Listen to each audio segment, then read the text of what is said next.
Welcome to African Innovation Landscape, the program that shines a spotlight on the remarkable ideas, transformative research, and groundbreaking solutions redefining Africa's future. I am Chinatu Oji, and it's a privilege to guide you through this journey of discovery and possibility.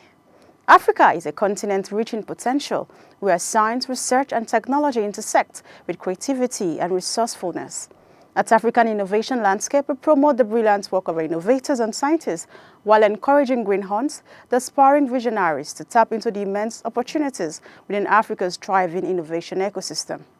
This program is a call to action for researchers, entrepreneurs, and leaders to leverage Africa's unique strengths and address its challenges through bold and sustainable innovation.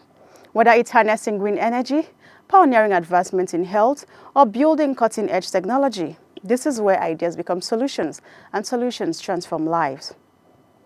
Today, we have the privilege of hosting a true pioneer in this space, someone whose contributions have shaped the African innovation landscape in profound ways.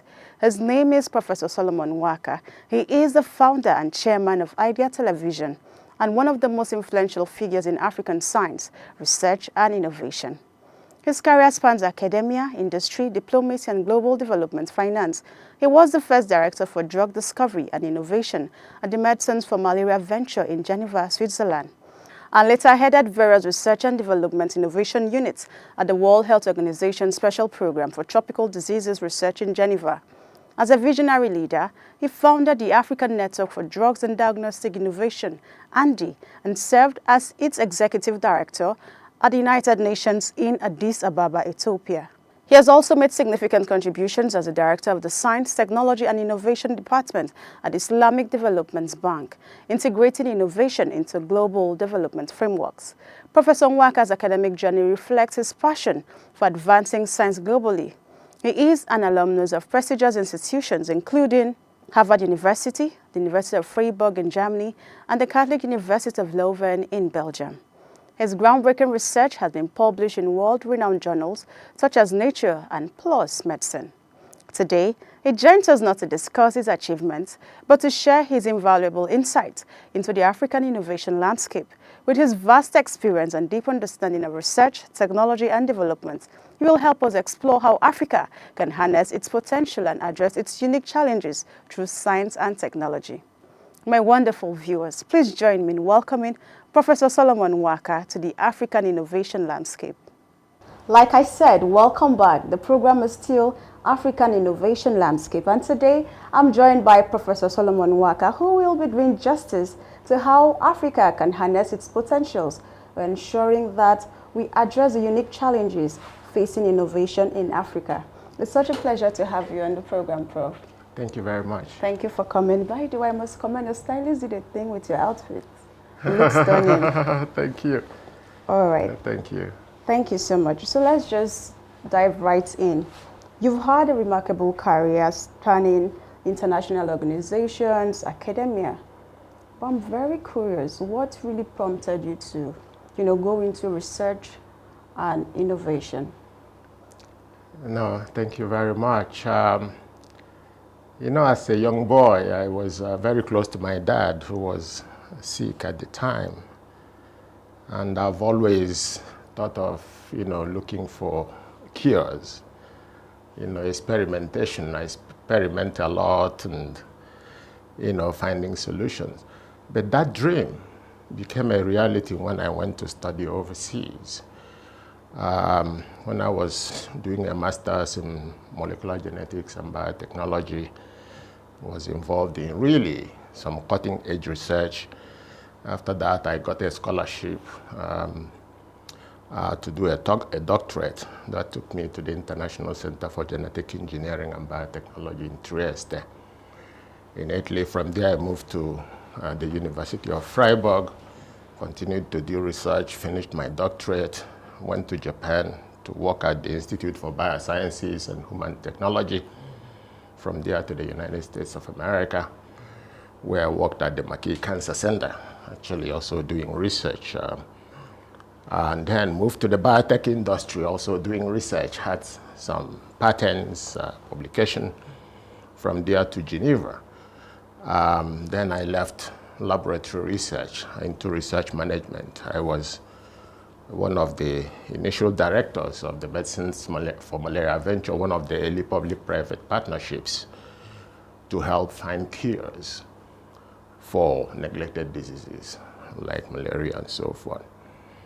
Now, we did a lot of work, established the concept. Then I went to the World Health Organization, also managing research, where I managed global partnerships to find solutions. And so it was research all the way, and management of research all the way. And so that was really what I always wanted to do. And I started at a very young age, traveled there around the world. But it's most gratifying to me because I'm now still pushing to support the continent through that mechanism. Wow, quite an impressive background you have, Prof. Which brings me to my next question. What, in your view, is the current state of innovation in Africa? We've had several people here on African Innovation Landscape, the program. We've had Professor Emeje, we've had Her Excellency Amina Garib Fakim, we've had Dr. Umar Bindi, and they've all spoken about their own perspective. What's your own perspective on the current state of innovation in Africa? No, thank you very much. And by the way, this is one of the reasons we actually established the IDEA TV and also working on the IDEA University to communicate this more broadly. And hopefully, we can start, influencing policy to help improve this. The landscape for innovation in Africa is that of fragmentation. It's a very fragmented landscape, from financing to collaboration to investment and to management of intellectual property that is very relevant to innovation. You have a fragmented and uncoordinated landscape. Okay? On the issue of financing, for instance, most of the financing for research and innovation on the continent comes from outside of the continent. Okay, what that means is that, these things are funded piecemeal. There is no sustainability. We have only very few countries that have indigenous research funding and innovation funding mechanism. Even some of those very successful digital technology initiatives on the continent either have their roots from overseas or the drivers of those initiatives are actually coming from overseas. That's in the area of financing, okay? And that has got implications on the actual research that is going on, the pattern of collaboration for that research, and so forth. So if you look at the pattern of collaboration, you have more north-south collaboration because the money is coming from the north, a lot of grants coming from the north. So some of the investigators that can actually write and get the grants, they collaborate, okay? As a result, there is lack of intra-African collaboration. And what that means is that institutions in Abuja and Lagos are actually not working together because there is no internal financing to make that happen. If you have external financing, you focus on what that financing is all about, okay? Collaboration with partners where the money is coming from. So this is a very, very important aspect of this. And for us to advance on the continent, we must stimulate that intra-African collaboration to answer local questions. Very, very important. Another aspect of this is really the knowledge around some of the issues, research issues. Okay? There is still a significant knowledge gap. If you hear about a disease like malaria, you think everything is known, everything is conquered. That's not true. People at the cutting edge of research for a disease like malaria are still people outside. They are the ones doing the research, even though we understand the disease because it affects us here. Our institutions locally do not have the necessary infrastructure financing to actually do cutting-edge research, molecular research. But a lot of progress has been made over the past years. When you talk of malaria research now, drug discovery, you have the University of Cape Town at the cutting edge of drug discovery. We were involved in helping Professor Kelly Chibali and so forth to actually do this. I give another example with some centers in Egypt and Tunisia, Morocco, and in Nigeria, now understanding genomes, both for viruses, for parasites, and so forth. You have Dr. Christian Happy at the Redeemer University. So a lot of progress, but the number of people, the number of centers at the cutting edge of research, they are very, very few. Less than 1%. So we need to scale up, okay? Intellectual property, which is a main driver for innovation, is practically non-existent, okay? In some of the areas, be it in agriculture, infectious tropical diseases that affect us the most of the intellectual property rights are held by institutions overseas, okay? We did a study. We analyzed the number of diseases in Africa that disproportionately affect Africa and technologies around those. We looked at the patents in the past several years. Only about 0.2% of those are actually coming from within Africa. The rest is outside Africa. So this is the landscape we have today, characterized by fragmentation. Okay. Prof, thank you very much. You've been able to identify several gaps hindering the innovation landscape in Africa. But I'd like you to also speak to what we can do. What strategies do you think that lawmakers, policymakers, entrepreneurs, or other researchers existing here in Africa can do to ensure that we have a smooth running of this? Yeah.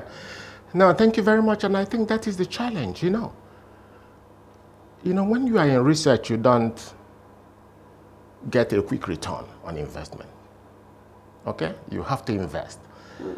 But unfortunately, most of our policymakers are interested in quick returns, something that they will do today, get results today. And this has really permeated the whole system. Some of the rich business people are more involved in buying and selling, They go, they import stuff, they come, they sell it, they make millions. But nobody wants to invest in research, which I think in Africa, and I can say this, that people think is not a sexy area because it's hard, right? You don't get the return immediately. But look at institutions overseas. They do research, government funds research at universities, research institutions. You have companies collaborating, taking on this, doing studies, and advancing them onto the market. This is true for health, this is true for agriculture, this is true for climate, and so forth. Okay? So we need to understand that investing in research is key, okay, to really, getting into the so-called knowledge-based economic trajectory. All right. Thank you very much, Prof. You're somebody who is very interested in neglected diseases. You've been doing this over the years of your career. What sparked that interest? Yeah, I must say it's not just neglected diseases, but okay, I even when I was working in the biotech sector, I was working in cardiovascular diseases, high blood pressure, but I convinced management to actually invest in diseases like malaria. Oh. But when I was in Nigeria, I didn't quite understand, the implications, the number of people that die of malaria every year. I didn't know. I got to know about this when I was studying overseas and engaged in research. Okay? So that really opened my eyes. Okay? So after I left the biotech sector to enter international development when I went to Geneva, and I was really at the heart of it. So I really immersed myself in it. I was interviewed by one of the international journals. They took my profile and actually asked a similar question. it's because these are diseases that affect my people the most. My people are suffering of this. Why are these diseases called neglected diseases? They are called neglected diseases because it is believed that there are no market incentives in Africa and some developing countries to drive innovation, to drive research. So the result is that most companies, multilateral companies, do not invest in this. Okay? So I decided to immerse myself in this. I told myself that you have to be part of the solution. Okay? So that was when I went to work for the Medicines for Malaria venture. Okay. I went to WHO, helped to create the network model to help advance innovation on infectious tropical diseases, whereby you drive the cost of R&D for these diseases from hundreds of millions of dollars to $1 billion to put a drug on the market to a fraction of that. Okay? Where I created an African initiative called ANDI, the African Network for Drugs and Diagnostics. The reason for this is because I want my people to have access to these interventions. All right, Prof. Earlier, before you responded to this question, you spoke about how a lot of people do not see the need for investing in research because there's no instant returns. So I want you to speak to entrepreneurs in Africa. How can entrepreneurship be fostered within the scientific community in Africa, especially in health innovation? That's right. I think it starts with training. It starts with our education. It starts with our universities. Students in the science area should be exposed to research, bench research. They should do experiments. They should answer critical questions. But most times this is not happening because the laboratories are not equipped. There are power electrical issues. Sure. And financing issues. Even most of our institutions cannot compete for international funding for research. Okay? So we have to change this.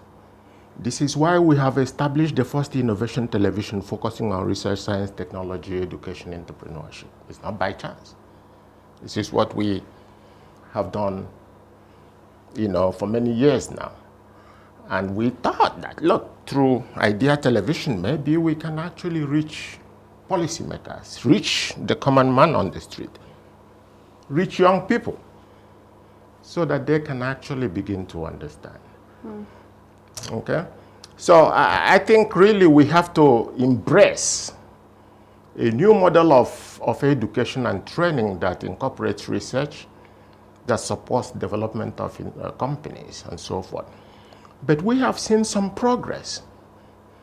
But those progress are still very, very small. We need more. Yeah. Again, I'm very proud of the work that Professor Christian Happy is doing. I say this all the time at Redeemer University. Sequencing the genomes of parasites, has even done human genome sequencing, trying to tease out, the implication of these genes on disease. We need more of those. We need more, people to be trained. But interestingly, the funding that is using for this work, the infrastructure are all funded from overseas. Okay? Thank you, Prof. So how do you see science and technology shaping Africa's future, particularly in areas like health, like you just touched on, agriculture, and even renewable energy? Research and innovation is the driver for knowledge-based economic development. Correct. And that's the only way. Our economy is based on resources, natural resources, that are not processed, that are not researched. Even our diseases, most of the cutting-edge information on some of the diseases that are predominant here are done overseas. Okay? So to create that knowledge, that's why we have innovation. That's why I talk about innovation. Okay? So, there has to be a a mindset shift. Knowledge-based economic development. We want industry, we want to develop industries that actually develop stuff. Industry, the private sector, companies are the largest funders of research in the world. In America, they are the largest funder of research. Okay? The government provides grants to researchers to do basic research, fundamental research, early stage discovery. But once something comes out of those discoveries and you build some intellectual property, they are licensed to companies. Companies take them on. That's why you have entrepreneurial universities, universities that can do research and partner with industry to answer societal problems. It's only here, I told you of Christian Happy, Kelly Chibali, I can count. There is a center in, I think, Senegal, on the Pasteur Institute, in a young man called, that is doing vaccine development, Amadou Sao, very brilliant young man. We need to replicate this. What we have right now is a drop in the ocean. We have to provide the enabling environment for more young people to get engaged in this sort of cutting-edge research. And also, it is important for some of the funding to come from within, not just from outside. Yeah. Thank you so much, Prof. Now that you've spoken about funding, I think that it really has a lot to do with the kind of leadership in Africa. Speak to African leaders. What role do you think they play in ensuring that the quality of research that comes from here is sustainable? Yeah, African leaders also have to be supported. They have to be advised. They need the right people to actually advise them about the importance of research and innovation, how it affects economic development, how it impacts on communities. There are also lots of challenges, and I must acknowledge that. There are immediate challenges. But I still believe that we have enough intellectuals in Africa, that we have a lot of opportunities. Some countries in Africa are very well blessed. And what is really missing is the leadership to drive, to catalyze, to unleash the potential of this continent. You see, we all talk of brain drain. You can see a young graduate languishing, no job, but he gets overseas. If he's lucky, he gets a challenging opportunity in research, in medicine, in engineering. He excels. Okay? That can be done here. Across the board, from the African Union to the World Bank to countries, there is this quest to bring diasporas to do stuff. But when they come here with ideas, the environment is so frustrating. It's not so encouraging. They are immediately hit with corruption, all sorts of requests that are not necessary. And they are demoralized and they leave. So these things should change. So I think we need our leaders to be deliberate in thinking about innovation policies across the board. There is no ministry in Nigeria today. There is no ministry in Nigeria today that will not benefit from innovation. Sure.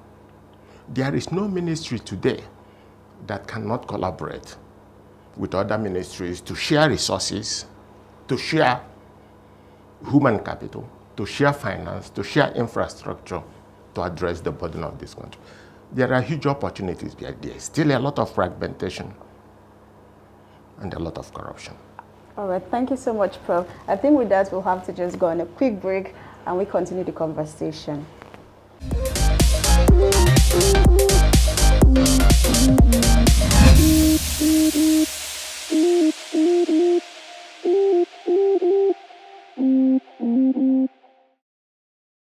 Welcome back. If you're just joining us, the program is still African Innovation Landscape, and the station is Idea Television, the first innovation TV in Africa. And we've been talking with Professor Nwaka, who's been giving us an expository insight into the state of innovation in Africa. He's not just been talking, he's been offering practical solutions to how these things can be solved. And so, Prof, I'd like you to talk about how you've spoken about the importance of integrating education, research and innovation into the education system in Africa. I'd like you to talk about the role that the Idea University will play in this, in making sure this is achieved. Yeah, no, thank you very much. You know, the whole concept of innovation universities or entrepreneurial university was something that was first described in the 80s. You know, as universities that do research, that work with industries, companies to advance innovation. Companies that have intellectual property management that can actually license technologies and advance innovation, but at the same time also bring in resources to support themselves. Okay? So the whole concept of Idea University resulted from that, and also following my interaction with some of these universities around the world, some of the best in the world, where we've supported projects to advance innovation in Africa. So these guys were the people actually doing the work, be it in health or in agriculture and so forth. You know, from Yale to Columbia to, you know, UCSF in San Francisco to Berkeley to Oxford, to Cambridge, to Dundee, to a lot of those. So from there we felt, look, you know, we described it in a book I published in 2021. And also, and I think I've said this before, Professor Callistus Joma, a Kenyan professor at Harvard, who unfortunately passed away a few years ago, said in one of his papers, as I was researching these innovation universities and the whole concept of idea, I said that that Africa needs innovation universities if it is to achieve, you know, knowledge-based economic development. Written in black and white.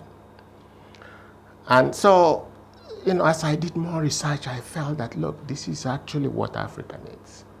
And you know, some of the best universities in the world, they're also doing some experimentation on this, extending their work to Africa, establishing training programs in Nigeria, in Ghana, in Kenya, and different parts of the continent. So I said, why can't we start really developing this concept? Be it integrating IDEA, which stands for Innovation Development and Entrepreneurship Africa, then IDEA University. You know, it can also be integrated into existing universities to support, build that innovation mindset. Or it can be an independent satellite center that will help advance innovation. So that was how the idea came. We've been doing some practical work, it's still not registered yet, but this will come. The whole concept is what is driving the idea television. Because we need greater communication. We need to put this thing on television screen and on radio so that people can actually learn and hopefully contribute to the development. Hopefully, we hope that Idea University will partner with companies, governments, to actually, you know, have its own life, not just in Nigeria, but across the continent. All right, and we're looking forward to that. Seeing Idea TV, we can only imagine what the Idea University will be like. My penultimate question to you, Prof, will be, as someone who's been at the front line of research and innovation, we have aspiring scientists and researchers watching this program right now. What message do you have for them? Yeah, very good. You know, Africa is blessed. You know, one of the competitive advantages of the continent now is its teeming, you know, youth population. A lot of young people, universities, you know, in the sciences, in arts, in law, in medicine, in engineering. You know, my message to them is that they should not be discouraged by the economic situation, not just in Nigeria, but across Africa. they should really think of what they can do to support the continent, to be part of the solution to the problems of this continent. But I want you to think of research. Whether you are an engineer or a medical doctor or a scientist or a historian, you know, there is a big area now called science, technology, and society. You know, understanding the societal impact of innovation. Think about this. Go into research. Try to find solutions to our health issues, our agricultural issues, our mineral resource issues. You see a lot of external organizations coming to actually mine here. Do the research for us. Our crude resources are being exported. We don't have the capacity to evaluate them here. So we need the knowledge to be able to process this. And you can only do them through research and innovation. Okay, so I'm encouraging young people, whether you find yourself overseas tomorrow or continue to live in the country, think of how you can contribute. Think of how you can contribute. Prof, my final questions to you now is, you've spoken to aspiring scientists and researchers. How about those who are not in this field? What can they do to play a key role in ensuring that Africa becomes the Africa of our dream? No, thank you very much. You know, a critical area of interest for both Idea University and the Idea Television is the informal sector. Okay? The mechanics on the roadside, the traders on the roadside. My view and the work that I did over the years, it shows that the real indigenous innovation, actually in Africa, some of the critical, amazing innovations in Africa comes from the informal sector. But yet, this group does not have the mechanism to communicate their work. They don't have the opportunity to seek for financing, and so forth. I think this should change. So innovation is not just technological, it's also social. In my book, I describe social innovation as the predominant innovation. Some of these informal sector organizations are doing a lot, but I think we can tease out real indigenous innovations and technologies from them if we reach out, if we work with them. And we want to communicate. We will be inviting them to Idea Television. I hope you guys are equal to that, to invite them to Idea Television so that they can talk about their work. Thank you so much, Prof. And with that, we call it a wrap. Prof, it was so good to have you on our program. I hope that when we call you next time, you'll be available. Thank you so much for coming. It's a pleasure. Thank you very much. All right. And if you're not following us across our social media platforms, you're missing out on a lot. Do so by subscribing to our YouTube and following us across Instagram, Facebook, LinkedIn, and X. My name is Chinatsu Oji, and the program is African Innovation Landscape.